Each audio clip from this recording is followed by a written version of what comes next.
गीता 18 के श्लोक नंबर 62 में भगवान स्वयं कह रहे हैं कि अर्जुन उस परमेश्वर की शरण में जा जिसकी कृपा से परम शांति व शाश्वत स्थान अर्थात सतलोक को प्राप्त होगा। वो परमेश्वर कौन है, कहाँ है, कैसा है, जानने के लिए कृपया अवश्य सुनिए जगत गुरु तत्वदर्शी संत रामपाल जी महाराज के अमृत वचन। अब उन सुविधाओं को देखें तो बकरों को ये ऐसा लगता है कि बहुत नेक आदमी हो,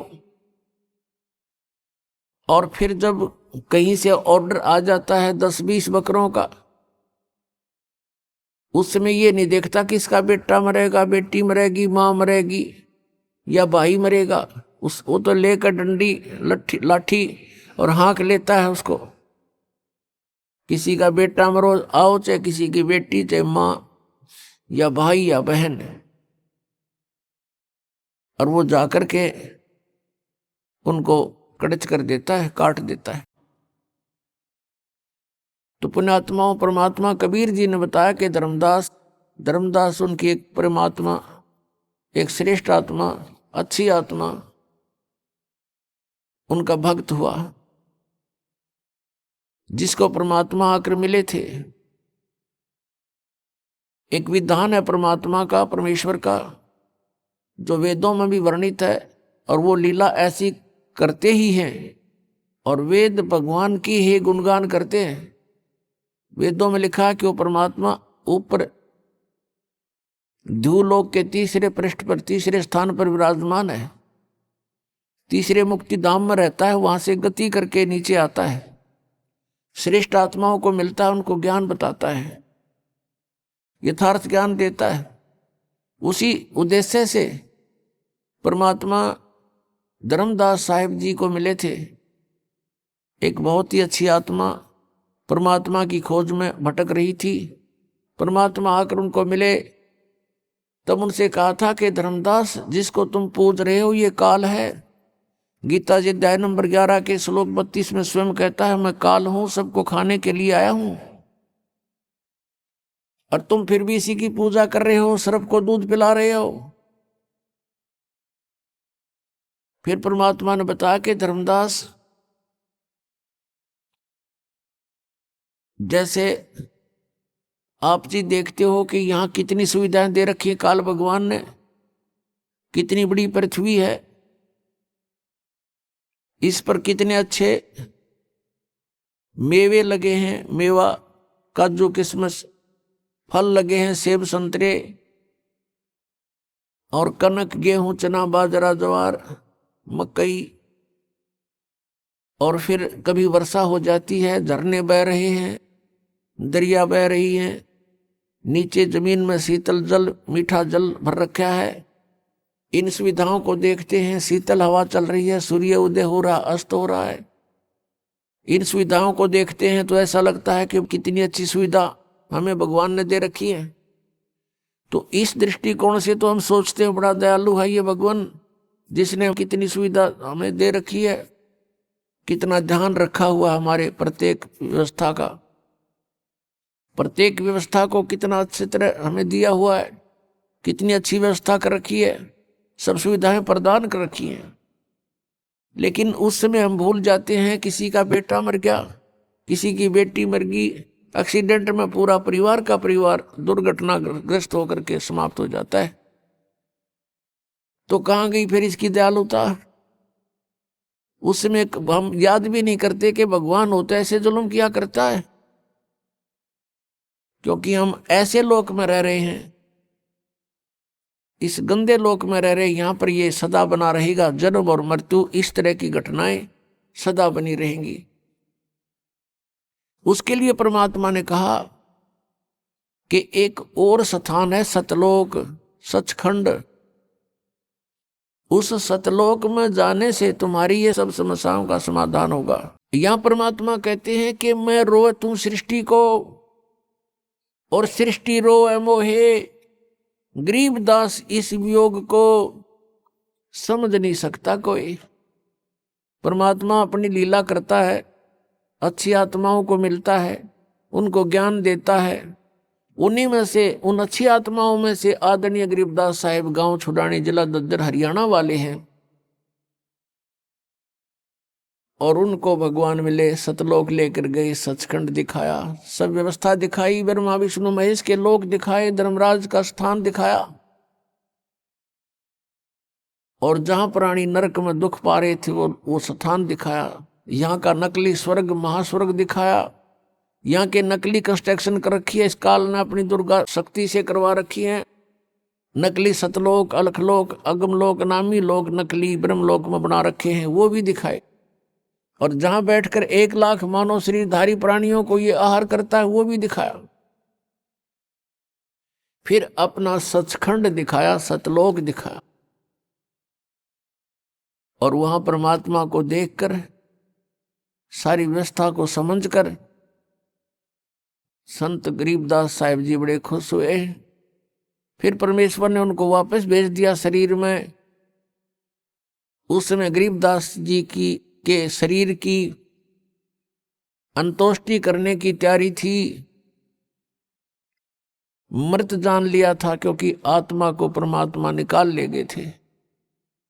चिता के ऊपर रख दिया था, तो परमेश्वर ने वापस भेज दिया, तभी वो चिता पर ही हलचल हो गई। नीचे उतराए, उठकर चल पड़े, परमात्मा की आंखों देखे, उस व्यवस्था का गुणगान करने लगे अपनी अमृतवाणी में। परमेश्वर कबीर जी ने गरीबदास साहिब जी के आत्मा में, अंतःकरण में ये ज्ञान भर दिया था जो उन्होंने बाद में बोला। तो यहां बताया है कि मैं रोवत हूं सृष्टि को, गरीबदास जी बता रहे हैं, कबीर भगवान ऐसे बोला। और सृष्टि रोवे मोहे, गरीबदास इस वियोग को समझ नहीं सकता कोई। मैं तुम्हारे लिए भटक रहा हूं, कबीर परमेश्वर जी कहते हैं, और तुम मुझे ना पहचान कर इस काल के ही भगवानों से तुम चिपके हुए हो, और मुझे नहीं पहचान रहे, और तुम मुझे खोज रहे हो, तुम मुझे ढूंढ रहे हो, लेकिन मुझ तक ना पहुंचकर इन काल के ही, इन अवतारों तक तुम वहीं चिपके रहते हो, क्योंकि तुम्हें ज्ञान नहीं। अब मैं ज्ञान बताने आया हूं, अब तुम सुनते नहीं। तो परमात्मा ने क्या बताया है? मानुष जन्म दुर्लभ है, मिले न बारंबार, तरवर से पत्ता टूट गिरे, वो बहोर न लगता डार। राम रटत कन्या भली, साकेट बलो न पूते, छेरी के गल में गलथना, जिसमें दूध ना मूते। राम रटत दारी दर भलो, टूटी घर की छान, वो कंचन महल किस काम के, जहां भक्ति नहीं भगवान। राम रटत कोढ़ी भलो, चू चू पड़े जो चाम, वो सुंदर शरीर किस काम का, जा मुख नहीं नाम। कबीर जिह्वा तो वाहे भली, जो रटे हरि नाम, नहीं तो काट फेंक दियो, ये मुख में भलो ना चाम। ये मानव शरीर परमात्मा ने हमें कल्याण कराने के लिए दिया है, मोक्ष प्राप्ति के लिए दिया है। इसका यथार्थ ज्ञान ना होने से हम दुरुपयोग करते रहे, केवल इससे अपने निर्वाह के लिए ही इसका प्रयोग करते रहे। जो क्रियाएं हम भक्ति को छोड़कर, सत्साधना को छोड़कर अन्य जो क्रियाएं करते हैं, वो पशु भी करते हैं, पक्षी भी करते हैं, सभी प्राणी करते हैं। तो मनुष्य में और अन्य प्राणियों में फिर भिन्नता क्या रही, क्या आवश्यकता थी इस मनुष्य जीवन की? पुण्यात्माओं, ये मनुष्य जीवन केवल ये कोठी बंगले फैक्ट्री लगाने के लिए बनाने के लिए नहीं मिला था। परमात्मा आए स्वयं पूर्ण ब्रह्म और बनारस में, काशी में, भारतवर्ष की पावन पृथ्वी पर 120 वर्ष तक यहां रहे। एक झोंपड़ी में, एक हट के अंदर उन्होंने अपना गुजारा किया।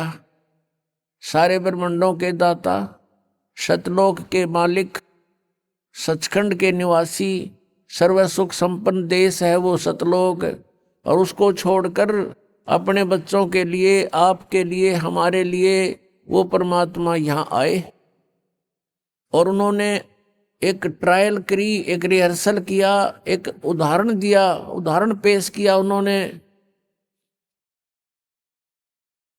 कि यहाँ पर तुमने ऐसे रहना चाहिए। इससे अधिक यदि तुम धन जोड़ने के लिए प्रयत्न करते हो तो ये तुम्हारी अज्ञानता है। घर तो 3.5 हाथ, गणात 4.25, कह कबीर अधिका गहे ताको नहीं विचार। ये अब प्रत्येक प्राणी, मनुष्य शरीरधारी का प्रत्येक प्राणी का शरीर 3.5 हाथ का, उसके अपने 3.5 हाथ का होता है। तो परमात्मा कहते हैं यदि आपने एक कोठी बना ली, ऊपर नीचे 3 मंजिल बना दी और 4-5 कमरे एक मंजिल में हैं, 15-20 कमरे आपके पास हैं, कक्ष हैं, तो उसमें कहाँ सोते हो आप? एक कक्ष में एक 4 जो 3x6 की होती है,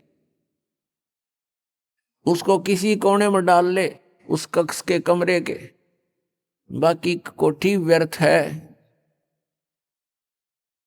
तो पुण्यात्माओं, हम जीव हैं, हम देखा देखी करते हैं गलतियां, और वो पीव थे सर्व संपन्न होते हुए भी अब कभी भी डगमग नहीं हुए, एक झोंपड़ी में आजीवन रहे। वो ये दिखाना चाहते थे यदि तुमने कल्याण कराना है तो यहाँ की सब आवश्यकताओं को मिनिमाइज करो, बहुत कम करो, और ये अननेसेसरी जो आपकी रिक्वायरमेंट है, अनावश्यक जो आपकी आवश्यकताएं हैं, ये आपके भक्ति में बाधा है, ये टेंशन पैदा करती हैं, और टेंशन से भगवान की भक्ति नहीं बनती। आप ये देख करके कि उसने ऐसी कोठी बनाई, मैं भी ऐसी बनाऊं, उसने इतना पैसा कमा लिया, मैं भी कमाऊं। आपने परमात्मा पाने के लिए परमात्मा कबीर जी द्वारा दिए गए उदाहरण, उनके द्वारा दिए गए ज्ञान को आधार बना के कदम रखना पड़ेगा, तब हम सफल हो सकते हैं। नहीं तो ठीक है, जैसा आप भक्ति करोगे वैसा फल आपको मिल ही जाएगा, लेकिन ये फल आपका यहीं बर्बाद हो जाएगा। स्वर्ग में चले जाओगे इस काल के होटल में, वहां अपनी पूंजी व्यर्थ करके आपकी आंखें नहीं खुलने देगा, फिर ये इतना सुख दे देगा ऊपर स्वर्ग लोक में। जिस झूठे सुख को आप सुख मानते हो, ये सुख स्वर्ग में सबसे ज्यादा है। बकवादें करना, सुंदर सुंदर औरतें, शराब पीना, सारी सुविधाएं, काजू किस्मत, सेब संतरे, बड़े सलोट मारनी है, वहां नरे मिलेंगे, लेकिन वो होटल है, रेस्टोरेंट है, और वहां आपकी पूंजी व्यर्थ होती है। जो यहां आपने धन कमाया था वो वहां व्यर्थ करवा के फिर वहां से धक्के मार देंगे तुम्हारे, और फिर नरक में ठोक देगा। कबीर परमात्मा ने हमें ये सारा जाल काल का समझाया है। तो हमारा उद्देश्य है, यदि आप जी बरवाला आश्रम में आते हो, ठीक है, पहले तो पुण्यात्मा दुख निवारण की ही इच्छा करते हैं, उसके साथ साथ फिर उनको ज्ञान भी प्राप्त हो जाता है। ये समर्थ परमात्मा है कबीर जी, और ये सब कुछ कर सकते हैं, आपके सर्व कष्टों का निवारण भी कर देंगे। लेकिन जब आप सुखी हो जाते हो परमात्मा से दूर हो जाते हो। ये एक ऐसी हमारे अंदर एक बुराई है या कमी है, त्रुटि है। हम सतलोक में थे और सतलोक के अंदर हमारे को कोई असुविधा नहीं थी, सारे सुख भगवान ने दे रखे थे, कबीर परमेश्वर ने, सत्य पुरुष ने। उस सुख में हम परमात्मा को भूले थे और इस काल को चाहने लग गए थे। ये तपस्या कर रहा था खड़ा होकर के, हम भगवान को भूलकर इसको चाहने लगे। परमात्मा कबीर जी ने बहुत बार हमें संकेत किया, लेकिन हम बाज नहीं आए। हम परमात्मा के दिल से उतर गए, उन्होंने हमें हृदय से रिजेक्ट कर दिया और फिर हम इस काल के साथ यहाँ इसके लोक में आ गए। इसने तपस्या करके ये 21 ब्रह्मांड प्राप्त कर रखे हैं और हम वैसे लटक के आ गए इसके साथ में। अब इसने हमारे साथ वो प्रतिशोध किया है, क्योंकि इसने वहां गलती की थी। परमेश्वर कबीर जी ने इसको वहां से निकाल दिया था, निष्कासित कर दिया था, इंक्लूडिंग ऑल ब्रह्मांड, इसके सारे ब्रह्मांड दे करके बाहर निकाल दिया था 21 के 21। और हमने जो गलती की थी, हम इसकी साथ स्व इच्छा से आए थे, हम भगवान भूल गए उस सुख में। और उसके बाद हम कितने कैर हो रहे हमारे ऊपर। पुण्यात्माओं, ये दंत कथा मत समझना, क्योंकि आज तक आपने केवल सिंपल कथाएं सुनी है रामायण और महाभारत की। आप उनको सत्य मान रहे हो, सत्य तो हैं वो जिस सतर की है, वो घटनाएं ऐसी घटी हैं। लेकिन ये जो कथा है, ये वो अमर कथा है, अनमोल कथा है। ये वो ज्ञान है, तत्व ज्ञान, जो अभी तक किसी के पास नहीं था। परमात्मा ने कहा था, धर्मदास तो लाख दुहाई, ये मूल ज्ञान की दबार ना जाई। मूल ज्ञान बाहर जो पर ही, बिजली पीढ़ी हंसनी तरही। मूल ज्ञान तब तक छुपाई जब तक ये द्वादश पंथ ना मिट जाई। तो पुण्यात्माओं, आप जी ये ना सोचना कि वैसे कथाएं हैं, ये सच्ची कथाएं हैं। हम वहां रहते थे, हम यहाँ के नहीं हैं। आज आप विचार भी करना चाहिए, जोर देना चाहिए बुद्धि पर, क्योंकि काल ने इतना प्रेशर बना रखा है कि जीव इतनी देर सोच नहीं सकता। उसी समय इसको कोई समस्या याद आ जाती है, कोई और बकवाद याद आ जाती है, इस तरह हट जाता है ये मन वहां से। तो हमने इस बात को गहराई से सोचना पड़ेगा। आज आप समझते हो मुझे सब सुख है, पुत्र हैं, पुत्रियां हैं, उनके भी संतान हो गई है, बढ़िया मकान है, खूब बढ़िया व्यवस्था है, और कल मृत्यु हो जाती है आपके पुत्र की, टक्कर मार कर रो रहा प्राणी, आपकी मृत्यु हो जाती है, तो आपका क्या है यहाँ पर। तो पुण्यात्माओं, इसको गहराई से सोचना पड़ेगा, तभी ये ज्ञान समझ में आओगा। यदि आप बरवाला आश्रम में आते हो तो मोक्ष को उद्देश्य मान कराना, केवल यहाँ संकट निवारण के लिए ही नहीं, यहाँ कोई झाड़े लाने वाली व्यवस्था नहीं है। यहाँ पर मोक्ष उद्देश्य मानकर आना, फिर आपको सर्व सुख होगा और उस सुख में फिर आप भूल ना जाना परमात्मा को पुनः। इसलिए ये याद दिलाई जाती है कि हम कहाँ मार खाते हैं, काल का दाव कहाँ लगता है।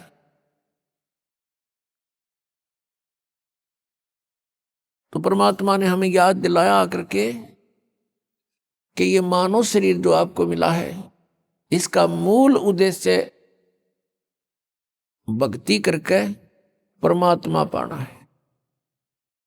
अन्यथा क्या बताते हैं, जीव्या तो वाए भली जो रटे हरि नाम, नहीं तो काट के फेंक दियो ये मुख में भलो ना चाम। परमात्मा कहते हैं जीव, ये जीव्या तो वाए अच्छी, इसका सदुपयोग यही है कि इसे भगवान के गुण गावे, परमात्मा की नाम जपे। यदि भक्ति नहीं करता है प्राणी, तो कितनी उपमा दी है परमात्मा ने, फिर तो यह जीव की जरूरत नहीं, मुंह में चाम अच्छा नहीं होता, इसको काट के फेंक दे इससे अच्छा था। अब ये ना समझना कि मालिक कहते न काट के फेंक दो, नहीं, इसका गहराई से सोचो कि इसका सदुपयोग करो। उनका उद्देश्य कहने का ये है, अगर तुम भक्ति नहीं करते तो इस जुबान का कहाँ प्रयोग करते हो?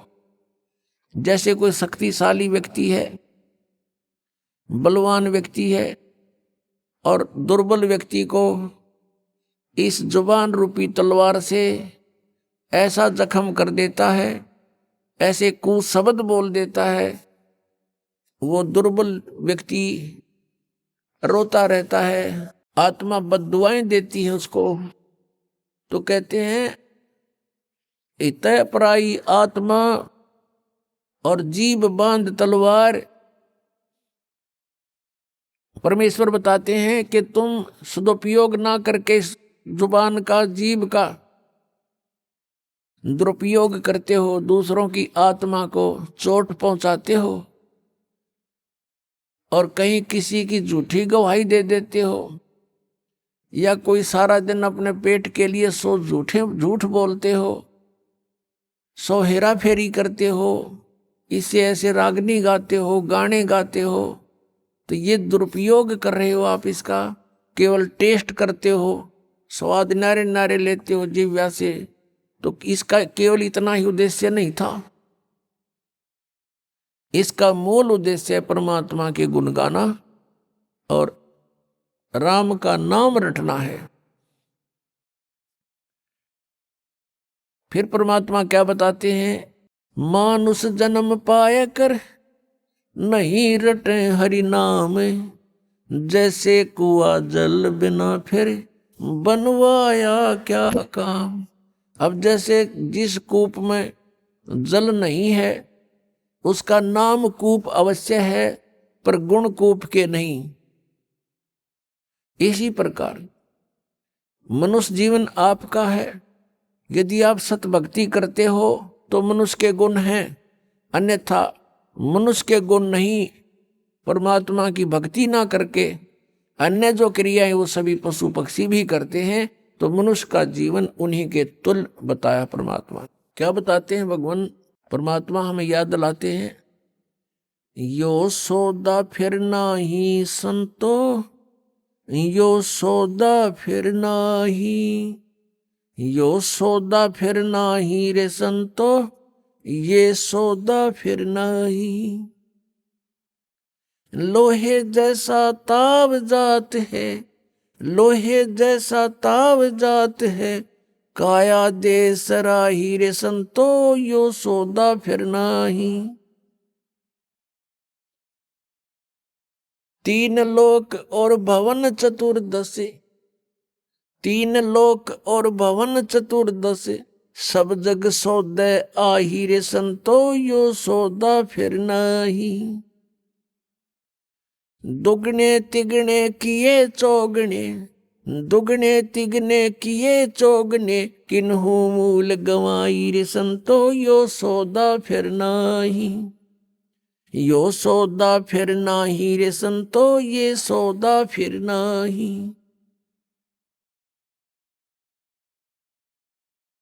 फिर क्या बताते हैं? यो दम टूटे पिंडा फूटे, यो दम टूटे पिंडा फूटे, हो लेखा दरगाह माही रे संतो, यो सौदा फिर नाही। उस दरगाह में मार पड़ेगी, उस दरगाह में मार पड़ेगी, जम पकड़ेंगे बाही रे संतो, यो सौदा फिर नाही। यो सौदा फिर नाही रे संतो, यो सौदा फिर नाही। जा दिन की मोए डरनी लागे, जा दिन की मोए डरनी लागे, लज्जा रे अकनाही रे संतो, यो सौदा फिर नाही। नर नारायण देह पाय कर, नर नारायण देह पाय कर, तो फेर 84 जाई रे संतो, यो सौदा फिर नाही। कुल परिवार तेरा सकल कबीला, कुल परिवार तेरा सकल कबीला, मसलत एक ठहराई रे संतो, यो सौदा फिर नाही। बांध पिंजड़ी आगे धर लिया, बांध पिंजड़ी आगे धर लिया, फिर मरघट को ले जाही रे संतो, यो सौदा फिर नाही।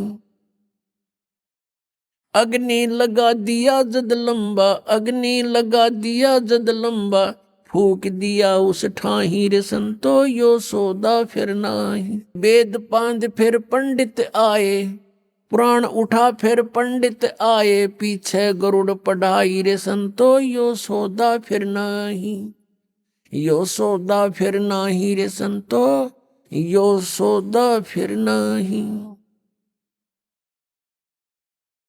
फिर पीछे तू पशुआ कीजे, फिर पीछे तू पशुआ कीजे, गद्दा बैल बनाई रे संतो, यो सौदा फिर नाही। ये 56 भोग कहाँ मन बोरे, 56 भोग कहाँ मन बोरे, कित कुरड़ी चरने जाई रे संतो, यो सौदा फिर नाही। यो सौदा फिर नाही रे संतो, यो सौदा फिर नाही। प्रेतशिला पे जा बिराजे, प्रेतशिला पर जा बिराजे, पितरों पिंड भराई रे संतो, यो सौदा फिर नाही। यो सौदा फिर नाही रे संतो, यो सौदा फिर नाही। बहुर श्राद्ध खान को आए, बहुर श्राद्ध खान को आए, फिर काग बहे कलमाही रे संतो, यो सौदा फिर नाही। यो सौदा फिर नाही रे संतो, यो सौदा फिर नाही। जय सतगुरु की संगत करते, जय सतगुरु की संगत करते, ये सकल कर्म कट जाई रे संतो, यो सौदा फिर नाही। यो सौदा फिर नाही रे संतो, यो सौदा फिर नाही। अमरपुरी पर आसन होते, अमरपुरी पर आसन होते, जहां धूप ना छाई रे संतो, यो सौदा फिर नाही। यो सौदा फिर नाही रे संतो, यो सौदा फिर नाही।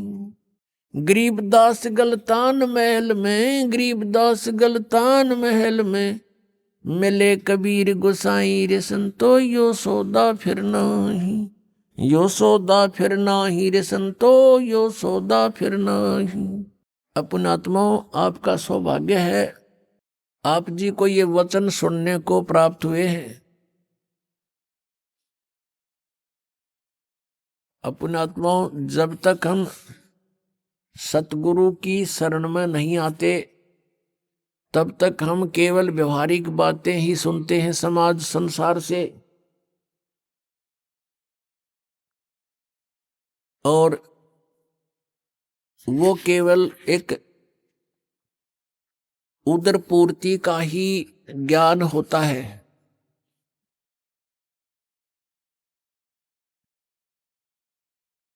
वो केवल उदर पूर्ति का ही जानकारी होती है। वो परमात्म ज्ञान नहीं, आत्म ज्ञान नहीं। और आत्म ज्ञान बिना भक्ति की इच्छा उत्पन्न नहीं होती। हम अपना जीवन व्यर्थ कर जाते हैं। पुण्यात्माओं, ये जो परमात्मा की वाणी आपको सुनाई है, इसको बहुत गहराई से सोचना है। इसके विषय में कहा कि ये बातें कहन सुन की नहीं, ये कर पाड़न की है। इनको केवल सुनने तक और कहने सुनाने तक सीमित ना रखना। अब इसमें कितनी गहरी बात बताई है कि ये सौदा फिर नाही संतो, यो सौदा फिर नाही। अब फिर क्या बताया कि लोहे जैसा ताब जात है काया देश राही, 3 लोक और भवन चतुर्दश सब जग सौदे आही, भाई दुगने तिगने किए चौगने किन्हू मूल गवाही। मनुष्य शरीर प्राप्त प्राणी किस सौदे के लिए आया हुआ है? जैसे आप जी किसी दूसरे शहर में जाते हो, दूर देश पहुंच जाते हो, व्यवसाय करने के लिए, बिजनेस करने के लिए 2 लाख 4 लाख रुपए साथ ले जाते हो, और वहां जाकर के आपने किसी धर्मशाला में या रेस्टोरेंट में कमरा बुक करा लिया। यहां तक तो उद्देश्य था सही, आपने जो क्रिया की बिल्कुल ठीक की। आगे वहां जाकर के उस पूंजी से जो आप मूल धन लेकर गए थे, उससे आपका उद्देश्य था कि व्यवसाय करूं और उसके दुगने तिगने चौगने करूं, 4 लाख के 12 लाख बनाऊं, दुगने करूं 8 लाख बनाऊं, तो उसके लिए प्रयत्न करना चाहिए था। अगर ऐसा करते हो तो आप सही उद्देश्य की पूर्ति कर रहे हो। यदि ऐसा नहीं कर रहे हो, क्या कर रहे हो? जैसे 4 लाख रुपये कोई लेकर गया, रेस्टोरेंट में कमरा बुक करा लिया और खावे पीवे सो जावे, घुट्टी लावे, फिल्म देखे, बढ़िया माल खावे और सो जावे, सारा दिन इधर उधर सैर सपट्टे करता रहे, तो उसकी जो मूल पूंजी थी वो नाश हो रही है, प्रतिदिन घट रही है। और आगे उसका बिजनेस है नहीं, कोई व्यवसाय कर नहीं रहा, तो एक दिन वो 4 लाख रुपए उसके नष्ट होंगे और वो कंगाल होकर के उसको रेस्टोरेंट वाले भी धक्का मार देंगे, बाहर निकाल। वो निर्धन हो गया, वो कंगाल हो गया। उस पूंजी से उसने दुगने तिगने करने थे, चौगने करने थे, तो वो सेठ बनता, साहूकार कहलाता। आप जी यहाँ आए हो श्वास रूपी पूंजी लेकर, मनुष्य जीवन के 2 श्वास, इसकी बहुत कीमत है।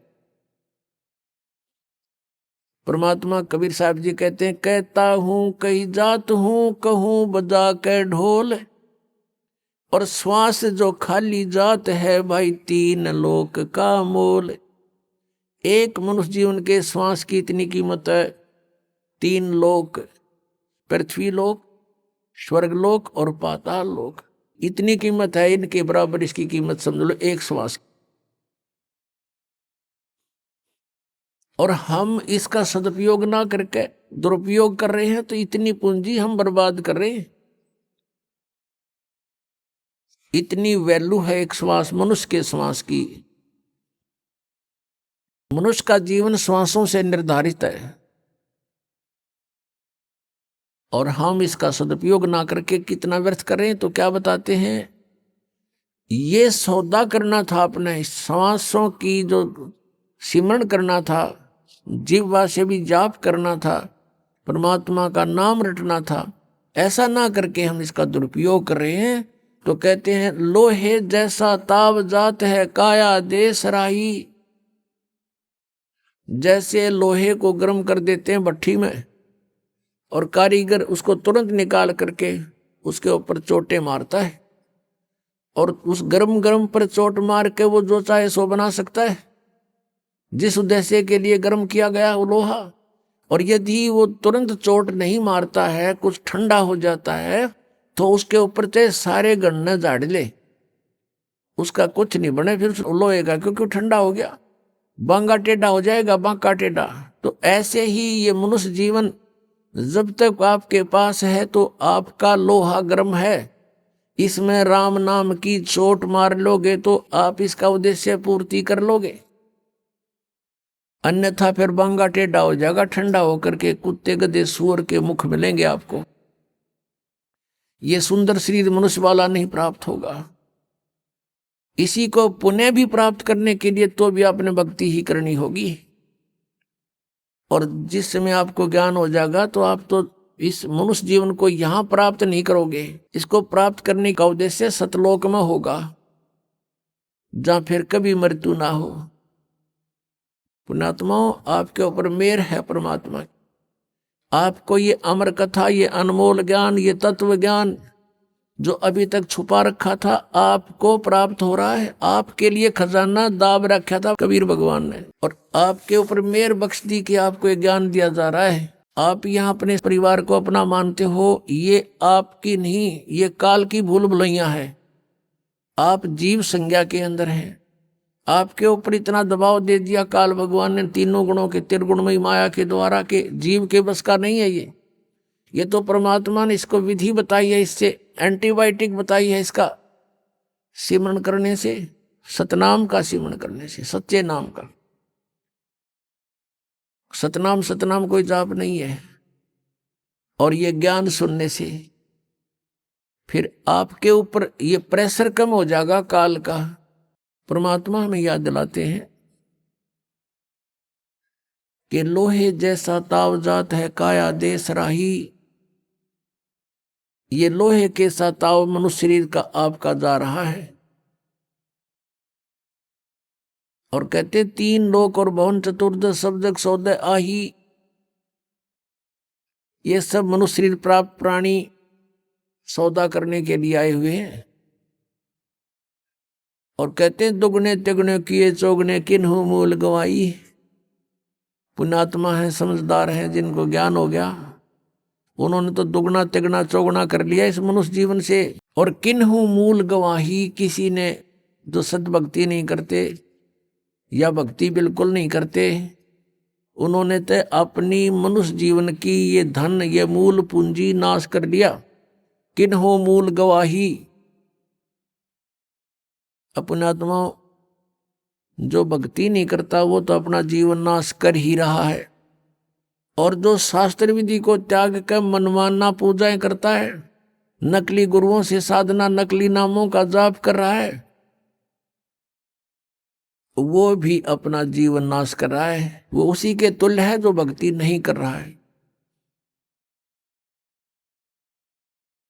एक रोगी है, औषधि नहीं खा रहा है, उसका तंदुरुस्त मृत्यु है।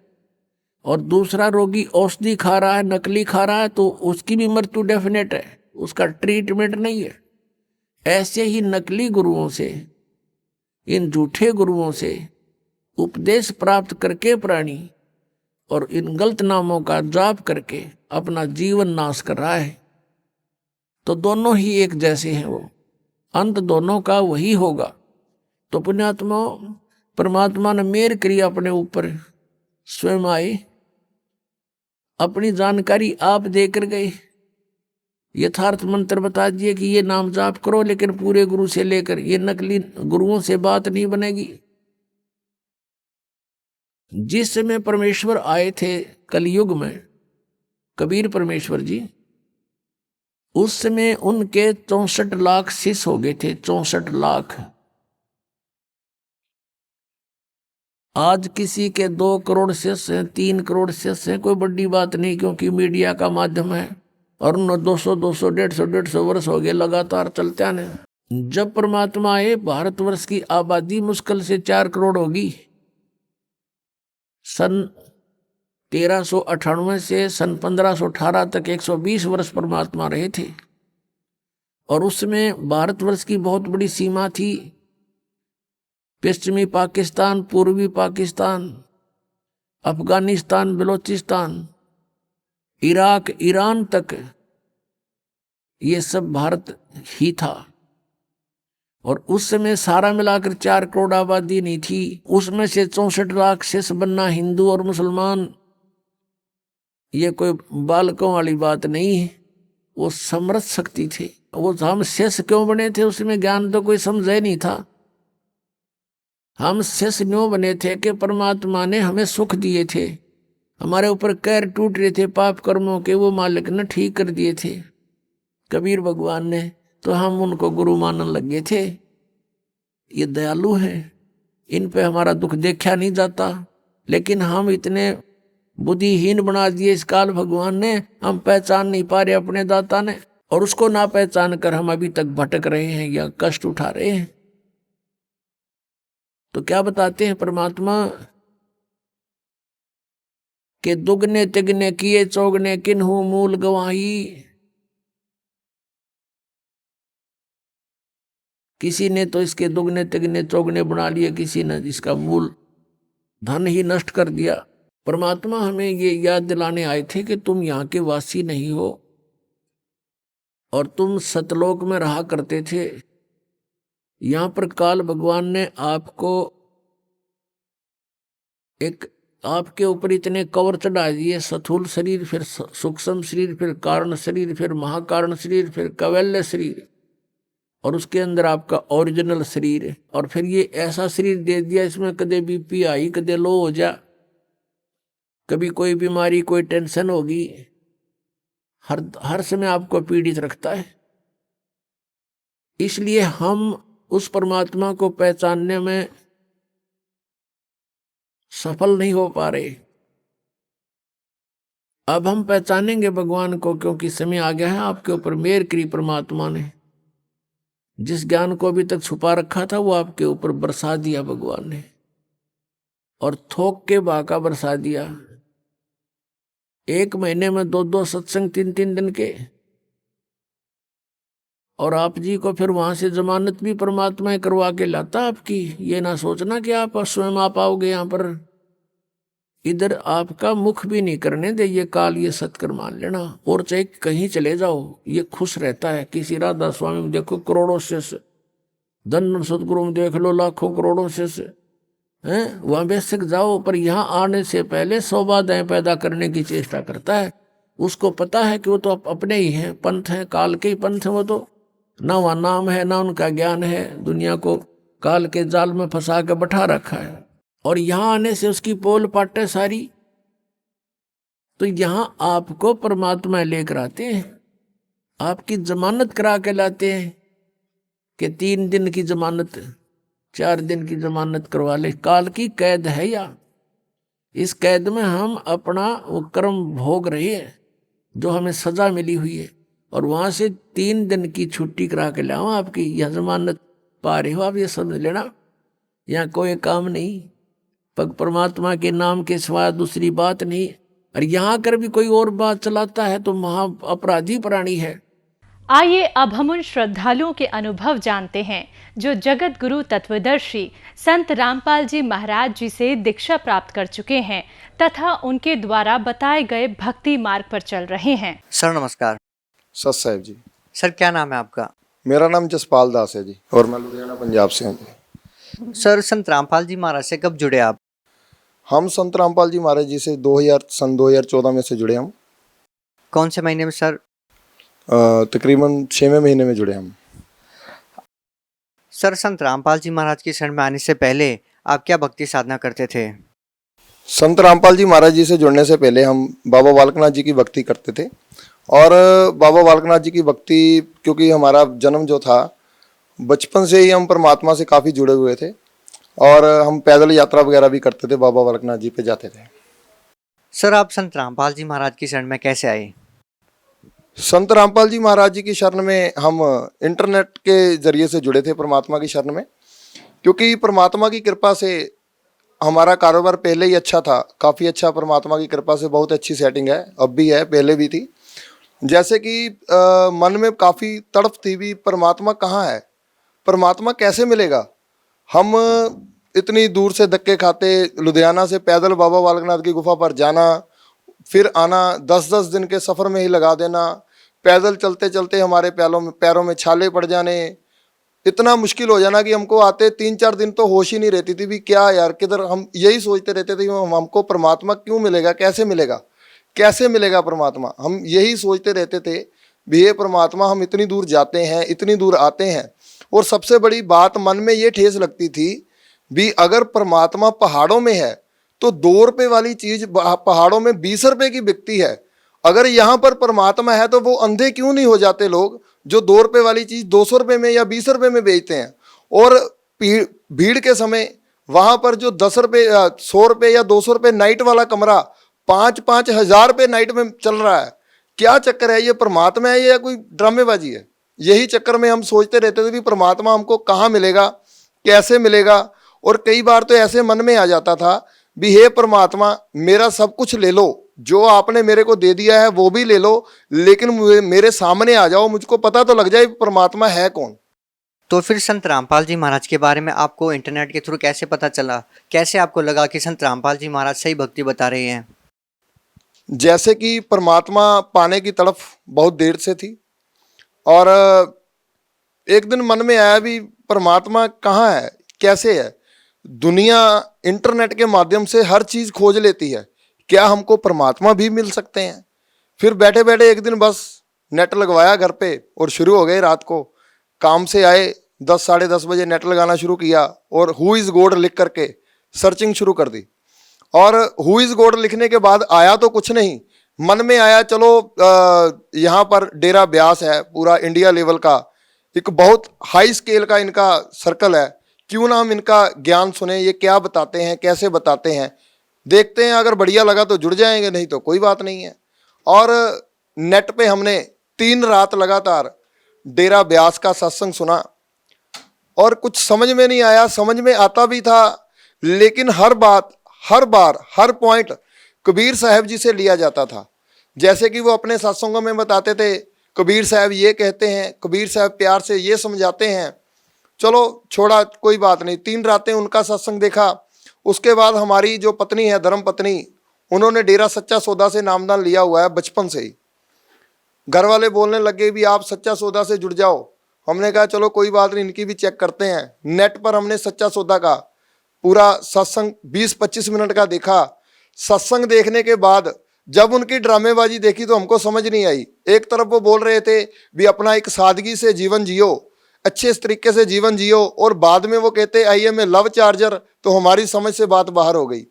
उसके बाद जब मैंने इनका हमने सत्संग सुना तो ये भी यही बता रहे थे भी कबीर साहब ये कहते हैं, कबीर साहब वो कहते हैं। फिर मैंने सोचा अगर सभी तरफ कबीर साहब हैं तो क्यों ना हम कबीर साहब को फॉलो करें। और मैंने सत्संग बाय कबीर साहब लिखकर जब नेट पर सर्च मारी तो संत रामपाल जी महाराज, टिपानिया ब्रदर्स और काफ़ी राम दोदरे कुछ ऐसे करके नेट पर खुला। तो काफ़ी देर मैं टिपानिया ब्रदर के सॉन्ग सुनता रहा। उसके बाद जब परमात्मा का संत रामपाल जी महाराज का सत्संग सुना तो मेरी समझ से बाहर हो गया भी इतने अच्छे विचार और हर चीज़ विद प्रूफ तो समझना चाहिए। जब तकरीबन मैं 18 रातें लगातार संत रामपाल जी महाराज का सत्संग देखता रहता और इंटरनेट के जरिए देखता ही रहता, मेरे को ये नहीं पता लगता भी मैं रात के 10 बजे बैठा हूँ और कब सुबह के 5 बज गए हैं। इतना ये एक टाइम पास आप मत समझिए, इतनी गहराई थी। जब मैंने बातें करनी अपने परिवार से, अपने पिताजी से बातें करनी, अब तो वो एक्सपायर हो चुके हैं, उनसे मैंने बातें करनी। मैंने कहा पापा जी आप देखिए ये ब्यास वालों के नामदान बता रहे हैं भी वो ओंकार, ररंकार, सोहम, सतनाम और ज्योत निरंजन ये 5 अक्षर देते हैं। जब मैंने अपने पिताजी से ये बात कही, पिताजी कहते फिर लगाओ। फिर जब लगाया तो पिताजी ने अपना संत रामपाल जी महाराज के मुख से जब सुना भी ओंकार, ररंकार, सोहम, सतनाम और ज्योत निरंजन ये 5 अक्षर देते हैं, हमारे पिताजी ने बोला भाई ये गुरु पूरा है, निकल जा, इससे पूरा गुरु और दुनिया में कोई नहीं है। सर जब आपने संत रामपाल जी महाराज से नाम दीक्षा ली, उनकी शरण में गए, तो सर आपका पहला एक्सपीरियंस क्या रहा? जैसे कि मैं संत रामपाल जी महाराज के पास जब पहुंचा, सबसे पहला एक्सपीरियंस तो ये हुआ, कारोबार परमात्मा की कृपा से अच्छे थे हैं, मन में कुछ अहंकार भी था। मैं स्टेशन पर पहुंचा, बरवाला के बारे में पूछा, वो कहते हैं जी एक पैसेंजर जाती है जी लुधियाना से बरवाला। हमने सोचा भाई हम पैसेंजर पे नहीं जाएंगे, ये सच्चाई है, इसको मजाक मत समझिएगा। हमने कहा भी हम पैसेंजर पर नहीं जाएंगे, हम तो फास्ट ट्रेन पर जाएंगे। हमारे इतने दिन कैसे बुरे हो गए, हम पैसेंजर पर सफ़र करने शुरू कर देंगे, क्योंकि मन में अहंकार बहुत था। क्योंकि जुड़े ही पहले ऐसी जगह थे जहाँ पर मान बढ़ाई, बहुत फर्स्ट पॉइंट मान बढ़ाई होती थी, हमने ये करना है, हमने वो करना है। हमने टिकट ली, अम्बाला पहुँचे, अम्बाला से फिर बाय बस हम संत रामपाल जी गुरु जी के पास पहुँचे। वहाँ पर जाकर सत्संग सुना, ज्ञान को समझा। उसके बाद कुछ भक्तों से डिस्कस हुआ। फिर जब हम नाम दीक्षा लेकर संत रामपाल जी महाराज जी के पास गए उनके दर्शनों के लिए, तो संत रामपाल जी महाराज बोले आ गए, आपको तो बहुत जल्दी थी, आप तो एसी ट्रेन में जाने वाले थे। हमारा तो आंसू निकल आए, हे परमात्मा ये कहाँ तक आपने तारें जोड़ रखी हैं। आज मैं पहली बार जिंदगी में आया हूँ और मैं लुधियाना से चल रहा हूँ, मैं आपसे कब का टच हूँ। वो बोलने लगे संत रामपाल जी महाराज, अरे आ गए तुम तो भगत जी, बहुत लेट हो गए, परमात्मा जानता हम कैसे पहुंचे यहाँ। सर संत रामपाल जी महाराज से नाम दीक्षा लेने के बाद आपको और क्या लाभ मिले? लाभ देखिए जी, पैसे का लाभ या और भी जो भी लाभ थे ये तो परमात्मा की कृपा से पहले ही बहुत थे। लेकिन एक बात मैं ये भगत समाज से कहना चाहता हूँ, ये एक पहला इंसान है, पहले भी बहुत लोग आए हैं और आ रहे हैं, दिन ब दिन करोड़ों की दुनिया में, करोड़ों की अपना लाइन में संगत आ रही है। मेरे साथ क्या हुआ, परमात्मा ने अपना वादा पूरा किया। मैंने पहले कहा हे परमात्मा मेरा चाहे तू सब कुछ ले ले, लेकिन मुझको पता लग जाए भी परमात्मा है कौन। संत रामपाल जी महाराज जी से जुड़ने के बाद मेरा काम दिन ब दिन डाउन होना शुरू हो गया, लेकिन मैं अपनी जगह से नहीं हिला। मेरे घर वाले, मेरी वाइफ, मेरे सभी रिश्तेदार बोलने लगे तेरा दिमाग खराब हो गया, तू गुरुजी के पास चला गया, तेरा कारोबार डाउन हो गया, पापा हॉस्पिटल में दाखिल हो गए, एक्सपायर भी हो गए, तू इनको छोड़ दे। मैंने कहा नहीं भाई, वो वादा पूरा कर रहे हैं। मैंने बोला है चाहे मेरा सब कुछ चला जाए लेकिन मेरे को परमात्मा की नॉलेज आ जाए। जब अब तकरीबन 1.5 साल हो गया मेरे को नाम दीक्षा लिए हुए, अब परमात्मा की कृपा से मेरे पास सब कुछ है, सारी सेटिंग हो चुकी है, जो भी किसी का लेना देना सब खत्म हो चुके हैं। अब परमात्मा की कृपा है, कारोबार भी अच्छा चल रहा है। हमारे को ऐसी बात कभी भी मन में नहीं आई कि हमने संत रामपाल जी महाराज को गुरु बनाकर कोई गलती की। हमने गलती क्यों की, कैसे की? गुरु, जैसे कि हमारे पंजाबी में कहावत है, दूध पियो छान के, गुरु बनाओ जान के। गुरु को अच्छी तरह से सोच के, समझ के, विचार कर ही, हम एक पंजाबी लोग ऐसे हैं जो कि परमात्मा की कृपा है, पूरे वर्ल्ड को पता है पंजाबी लोग कभी मार नहीं खाते हैं। हम कैसे मार खा जाएंगे भी ये गुरु गलत है या सही है? क्योंकि पंजाबी लोग, खास करके जो पंजाब के लोग हैं, वो परमात्मा की बानी से, श्री गुरु ग्रंथ साहब जी से, और तकरीबन जैसे कि गुरु जी भी बताते हैं भी जो पंजाब के लोग हैं वो बानी में और परमात्मा में इतने दृढ़ हैं, वो कभी धोखा नहीं खा सकते हैं। हमने जब भी देखा, क्योंकि संत रामपाल जी महाराज जो भी प्रूफ बताते हैं, जो भी बताते हैं, जितना भी समझाते हैं, सभी वेदों और ग्रंथों के हिसाब से बताते हैं। हम पढ़ा लिखा समाज हैं, अगर हम भी ना समझे तो फिर क्या फायदा? सर, आज तक जितने भी संत, महंत, धर्मगुरु हुए हैं, उन्होंने कबीर साहब जी को संत, सतगुरु या कबीरदास जी कहकर संबोधित किया है। लेकिन संत रामपाल जी महाराज मात्र एक ऐसे संत हैं जिन्होंने कबीर साहब जी को एक भगवान के रूप में प्रस्तुत किया है। सर, क्या आधार है कि संत रामपाल जी महाराज कबीर साहब जी को भगवान की उपाधि देते हैं? इसको स्पष्ट कीजिए। सर, ऐसा है, जैसे जिसकी सोच है वो वैसे ही बात करेगा। जितने भी इस समय दुनिया में संत हैं, संत रामपाल जी महाराज को छोड़ करके वो सारे तकरीबन दंत कथा या सुना सुनाया ज्ञान ही सभी को बता रहे हैं। संत रामपाल जी महाराज जी ही केवल एक ऐसे महान संत, तो आपके माध्यम से मैं कह रहा हूं, जबकि वो पूर्ण परमात्मा कबीर साहब ही हैं हमारी सोच के अनुसार। लेकिन संत की उपाधि मैं इसलिए दे रहा हूं, आप संतों पर बात कर रहे हो। इस समय पूर्ण संत रामपाल जी महाराज अगर संत की तरफ से सोचे तो वो पूर्ण संत हैं, हमारी तरफ से वो पूर्ण परमात्मा है। आगे बात ये रही कि आप कहते हो कि कबीर साहब को सभी ने कबीर दास या भक्त कबीर कहकर ही संबोधित किया है, और संत रामपाल जी महाराज पूर्ण परमात्मा, इनको कैसे बताते हैं? जैसे कि मैंने पहले बताया कि लोग, जिसको जितना ज्ञान है वो उतनी ही बात करेगा। अब संत रामपाल जी महाराज वेद और शास्त्र के अनुसार बता रहे हैं भी पूर्ण परमात्मा कौन है। जैसे कि मैंने पहले भी बताया, हम पंजाब से हैं। पंजाब में हम श्री गुरु नानक देव जी की बाणी, श्री गुरु ग्रंथ साहब जी, और इससे काफ़ी लगाव है हमारा, क्योंकि ये एक ऐसी अमृत बाणी है। जैसे बाणी में भी आता है, तुर की बाणी आई जिन सगली चिंत मिटाई। अगर ये बाणी समझकर, ये बाणी सुनकर किसी के मन में शंका रह गई तो वो मेरे हिसाब से फिर धुर की बाणी कैसे हो गई? जैसे संत रामपाल जी महाराज बताते हैं 721 नंबर पेज पर पूर्ण परमात्मा का पूरा बख्यान है भी पूर्ण परमात्मा श्री गुरु नानक देव जी के हिसाब से दुनिया में कौन है। ऐसे 721 नंबर पेज पर लिखा है, यक अर्ज गुफ्तम पेश तो तर गौसकुन करतार, हक्का कबीर करीम तू बे ऐप परवरदिगार। अगर हम इसको दूसरी तरफ लें, अगर कोई जैसे मेरी किसी से डिस्कस होती है तो वो कहते हैं ये फारसी के शब्द हैं। हम पढ़े लिखे हैं, इंटरनेट का ज़माना है, आप फारसी की डिक्शनरी खोल लो, उसको हिंदी में, पंजाबी में, अंग्रेजी में, उर्दू में, जिसमें मर्जी ट्रांसलेशन करके देख लो भी इसका क्या मतलब है। इसके मतलब के बाद कई जगह पर श्री गुरु नानक देव जी की बानी में तो स्पष्ट लिखा हुआ है। जैसे कि 24 नंबर पृष्ठ पर आता है, एक स्वान दोए स्वानी नाल, पलके भौंके सदा बख्याल, कूड़ छुरा मुठा मरदार, ताणक रूप रहा करतार, पत की पादना करनी की कार, हो बिगड़े रूप रहा विकराल, तेरा एक नाम तारे संसार, मैं एहो आस एहो आधार, मुख निंदा आखां दिन रात, पर कर जो ही नीच सनात, काम क्रोध तन वसे चंडाल, ताणक रूप रहा करतार।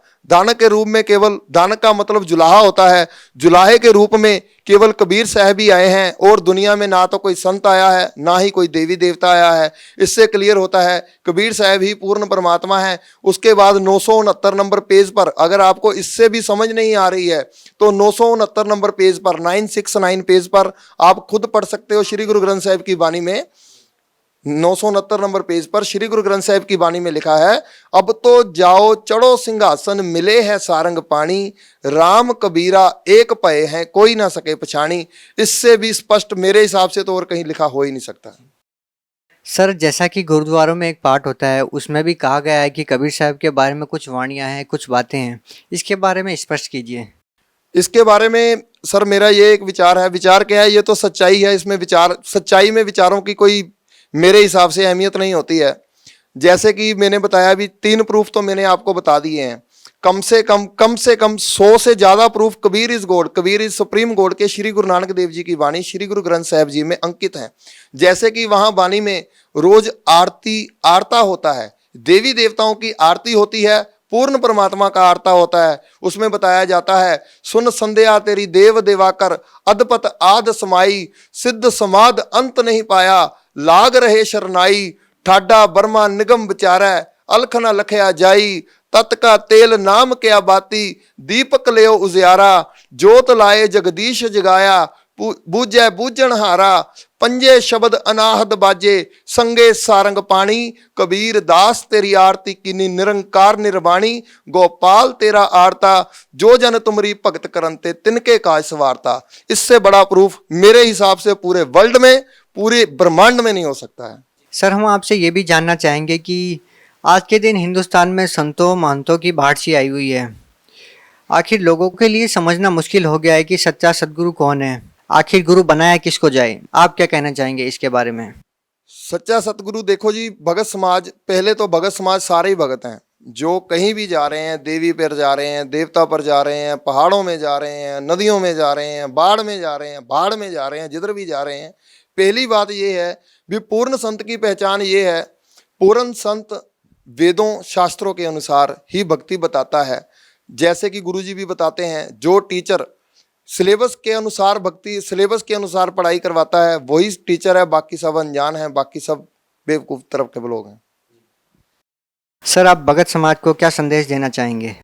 भगत समाज को मैं यही संदेश देना चाहता हूं जी, जैसे कि आप पढ़े लिखे हो, समझदार हो, इतने इतने बड़े दुकानदार हो, व्यापारी हो। छोटी सी एक मैं डेफिनेशन भी बताना चाहता हूं अपनी तरफ से। एक दुकानदार, एक सिंपल दुकानदार अपनी दुकान में वही सामान रखेगा जिससे उसको फायदा होगा।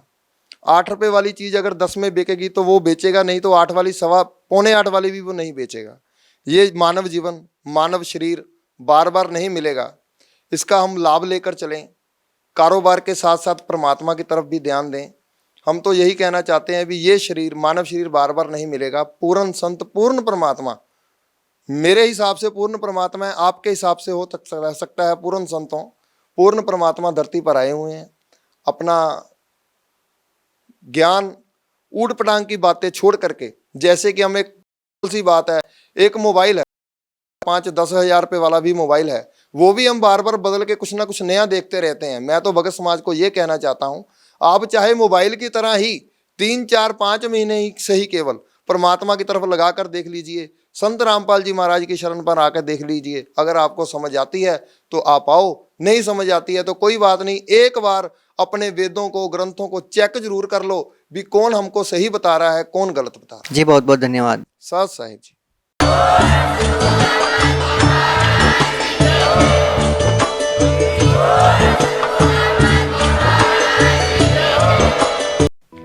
आप सुन रहे थे जगत गुरु तत्वदर्शी संत रामपाल जी महाराज के मंगल प्रवचन। अधिक जानकारी के लिए संपर्क करें।